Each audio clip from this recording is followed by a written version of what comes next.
Welcome to Research Ethics. I am Dr. Salas Amaro and I will be your professor for the course. Each week, you will have required activities.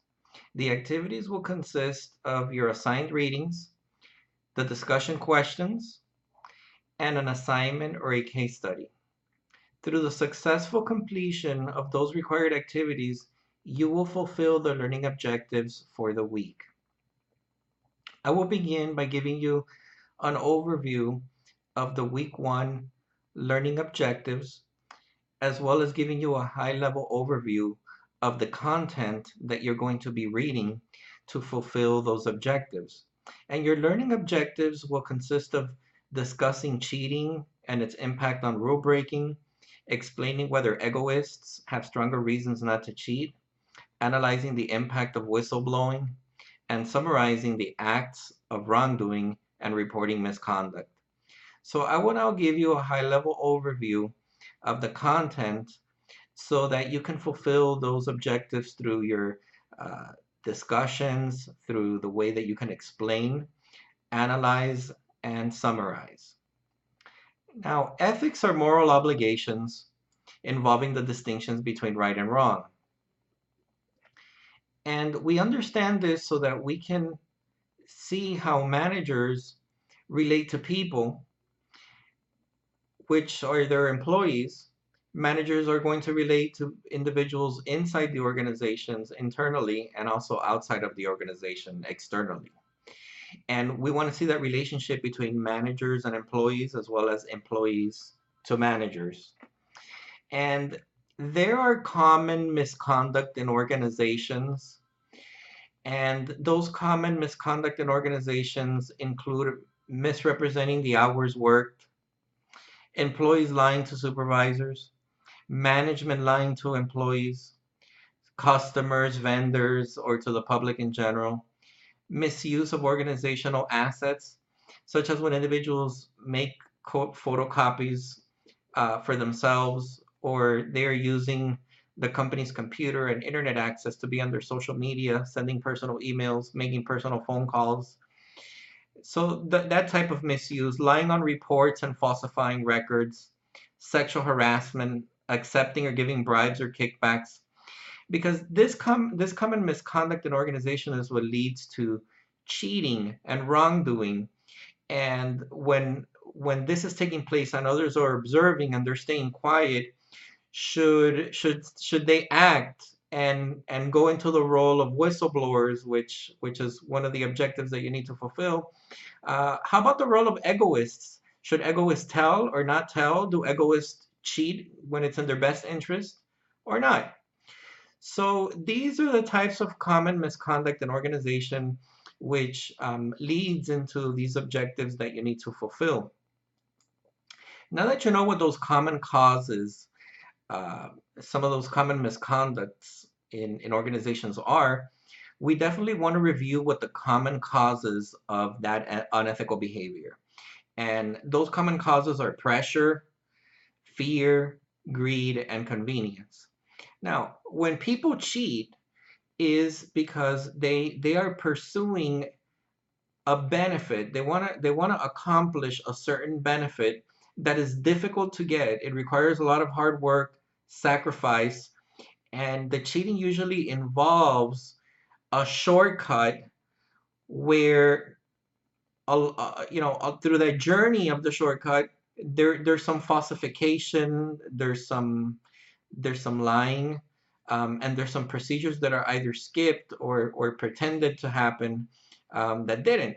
And that's what they're cheating uh, to eventually accomplish this common goal. It could be a bonus, it could be a promotion in the organization, uh, etc. So pressure, fear, greed, and convenience are covered in those.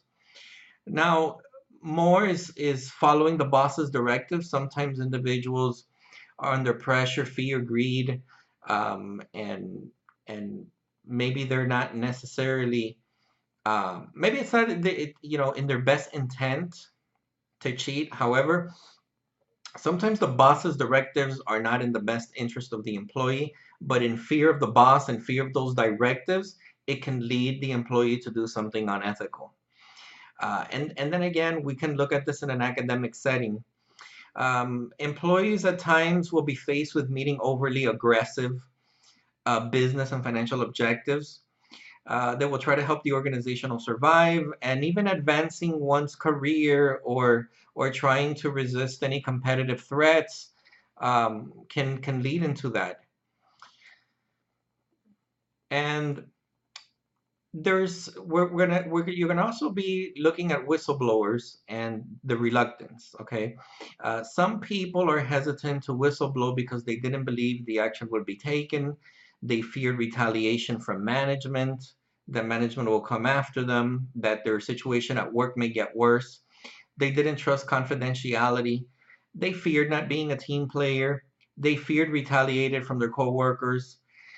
Sometimes you're doing the right thing, but your coworkers, even though they agree with you, they don't want to be in the same position that you're in, so they'll retaliate against you. And these are all things that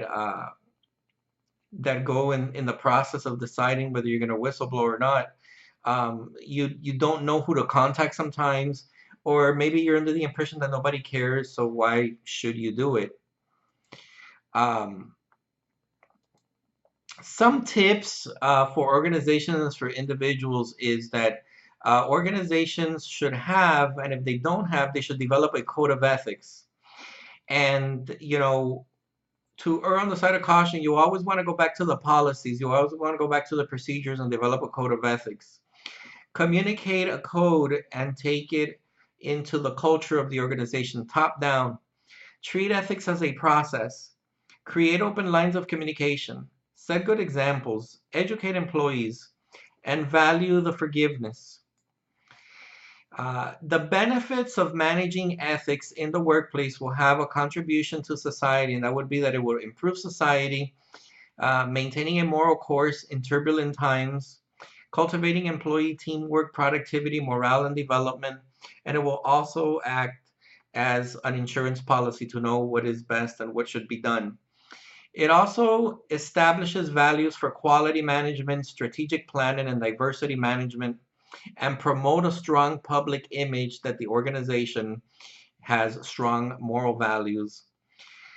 You establish personal values, you're aware of ethical events, you develop critical thinking techniques, being reflective, and make it a priority every day.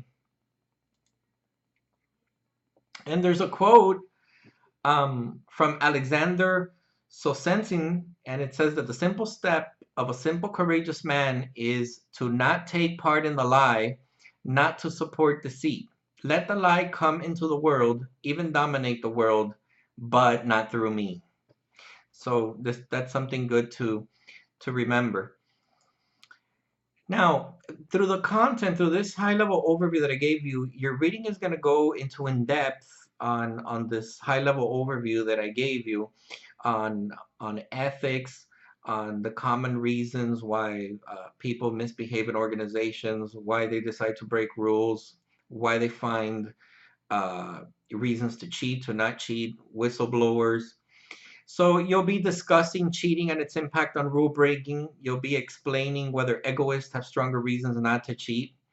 Analyze the impact of whistleblowing. Summarize the acts of wrongdoing and reporting misconduct. So I'll share with you just some take-home lessons that will reinforce your ability to be able to fulfill these objectives as you are doing your readings. And that is, remember that to be considered misconduct, it has to be intentionally, uh, when you intentionally falsify or you fabricate or you plagiarize, like in your academic work and your papers, which means that you produce work that is not original, that it was not original by you, and you took somebody else's work or pieces of someone else's work and you submitted it as your own, taking credit for it when in reality it wasn't yours. And this must have been committed intentionally, knowingly, or recklessly. Honest errors, differences of opinion, or insignificant departures from accepted practices are not research misconduct. Massaging data, omitting data, and excluding outliers may count as falsification. Graduate students and postdoctorates found guilty of misconduct will most likely lose their positions. They may be dismissed from the university and declared ineligible for future federal funds too. And that's because there's a high level of research that takes place at the graduate level. And of course, the same applies to undergraduate students when it involves cheating on a test, cheating on a paper, and even plagiarizing when you're writing essays or reports. I can tell you, when plagiarism used to be explained to me, I used to take it very seriously, but I always thought in my mind, do people actually plagiarize? And the same way that I thought about it, a lot of people think about this all the time. And I didn't really see the seriousness of plagiarism until I was in a doctoral program, and I was in a research class. It was an organizational behavior research class, and they asked us to submit they asked us to submit a taxonomy. And the taxonomy was a list of theorists like Maslow, Alderfer, Bass, Blake, and Newton. And we had to uh, include in the taxonomy the attributes of each of those theorists and the positive impacts as well as the deficiencies that each of those theories have. And I really liked the assignment, and I really put a lot of hard work and effort. And part of the assignment was that once we completed it, we had to post it in the open forum so that all of our classmates can see our taxonomy. And that was probably maybe the second or third to post. And I probably posted around noon one day. And then I logged back in later on at 5 o'clock, and I see a taxonomy that looks exactly like mine. And I was really disturbed. And I thought to myself, I did this taxonomy, it's my original work, and you know, somebody just downloaded my file and changed their name and uploaded it back. And I said, well, who is the professor? Who is the professor going to believe? Who did it first? I mean, obviously, I uploaded it first. So how did I handle that situation? Well, I immediately contacted the professor. The professor luckily was available. And I explained the situation to the professor. The professor did his research. And, he did find indeed that not only because of the obvious reason that I posted first, because I guess he asked the other student questions, about the assignment and about the uploading and everything. And he found out. And of course, um, he handled that to his discretion. But I believe it was the right choice to step up and speak up for what you believed was right, because this can happen to you in a team, not specifically in that same situation that I was in, but you can be in a team and somebody can plagiarize and contribute that to the work, and if you don't check that other person's work, everyone in the team is going to get blamed for plagiarizing, not just the member that did it.